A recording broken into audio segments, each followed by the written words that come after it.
Hello everyone, I went out and bought some more CDs, so let's just get right to it. First we have Led Zeppelin III, the third album. Like the others, it's remixed, remastered, 2-disc set. The second disc has a bunch of alternate mixes, backing tracks, stuff like that.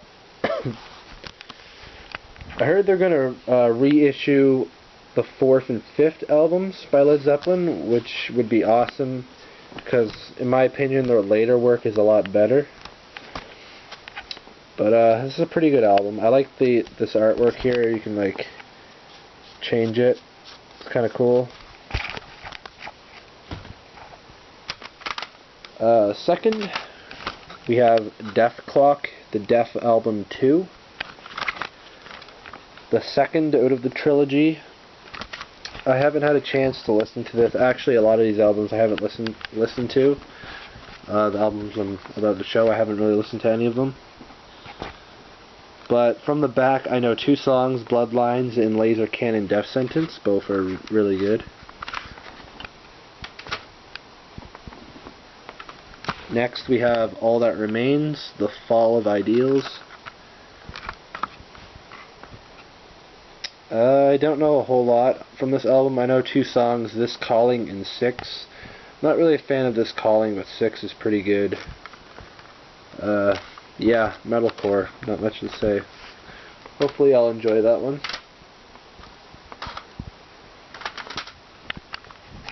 The Offspring, Americana. Not one of their best albums. A bit more commercial. I haven't really listened to this, but I do know a few songs. Pretty Fly for a White Guy. Not really a fan of that song, but it's like really popular. Why Don't You Get a Job? And The Kids Aren't Alright. The Kids Aren't Alright is actually a really good song. I'll have to listen to the rest of the tracks.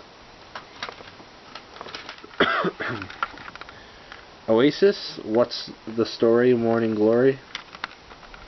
In my opinion, probably their best album. Even though I haven't really heard the rest of their albums, I'm just assuming that this is their best, since a lot of their key songs I think are on this one. You of course Wonderwall. Some might say Champagne Supernova, and my personal favorite song, Don't Look Back in Anger, which is a really good song.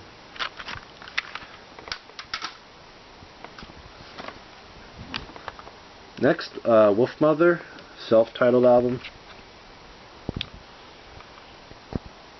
Some standout tracks. I haven't really, once again, I can't really give a brief review of any of these since I just bought these. I haven't really listened to them. But you have the hits like Woman and Joker and the Thief. And then there's White Unicorn, which is a pretty good song. I don't know the rest of it, but hopefully it'll be good. Next, Austrian Death Machine, Double Brutal.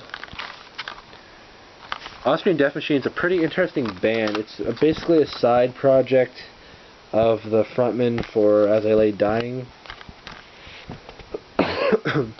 Basically, I don't know, he hired this guy who can do a really good Arnold Schwarzenegger impression.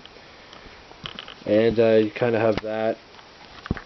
You kind of have that in the music, and the music itself is kind of metalish, metalcore.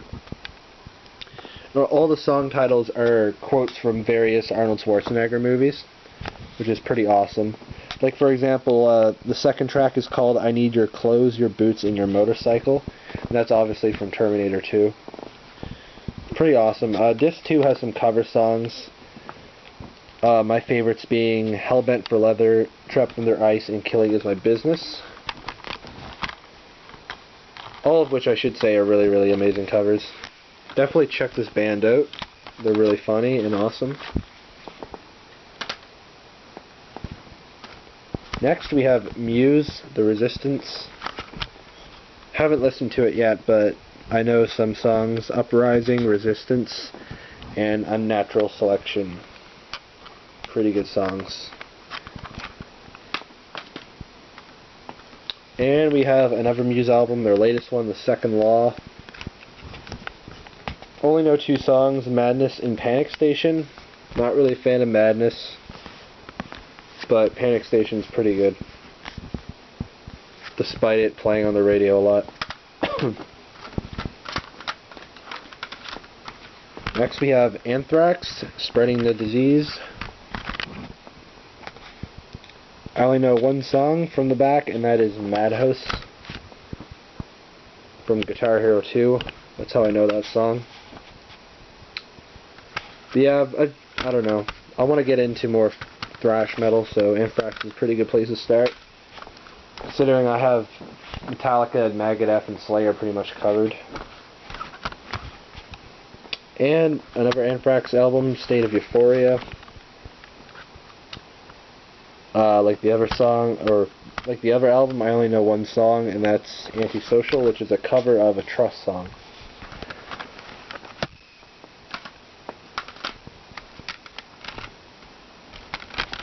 Next we have Judas Priest, Painkiller, as it says there, remastered. People refer to this as their best album. I actually just listened to it. This was the first album I listened to, out of the ones I bought, and it's really, really good. Some standout tracks from the first listen. Obviously the title track, which is my favorite Judas Priest song of all time. Then you got Hell Patrol, Lever Rebel, Metal Meltdown, Nightcrawler, A Touch of Evil, and One Shot at Glory. All of those are really good. Then there's a bonus track, Living Bad Dreams, and then there's a live version of Leather Rebel. I can't talk for some reason. And we have another Judas Priest album, British Steel. Haven't listened to it yet, but I do know some songs. Breaking the Law is a classic, United, and Living After Midnight. I picked up those 2 Priest albums because they're 2 of the most recognizable. Next, Dream Theater, Train of Thought. One step closer to completing my Dream Theater collection. All I need now, I think, is their first album, which is very hard to find. Falling into Affinity and 6 Degrees of whatever the hell it's called. I can't remember the title. That 6 Degrees album. I think that's it. I haven't listened to this yet. I don't know any of the songs. I heard this is their heaviest album, so hopefully I'll like it. And lastly, but certainly not least, we have King Crimson in the Court of the Crimson King, 40th Anniversary Edition. Playing 21st Century Schizoid Man on Guitar Hero 5 has just, I don't know. It made me really like the song for some reason, so I went out and bought this album. It's only 5 tracks, but I believe a lot of the tracks are long. I haven't listened to it yet. I do know 21st Century Schizoid Man, like I said. But hopefully I'll like this. This is, I guess, progressive rock from 1969. It's also a DVD with a lot of bonus content by the looks of it. So yeah, those are my pickups this time. I got a lot of stuff, and hope you enjoyed it.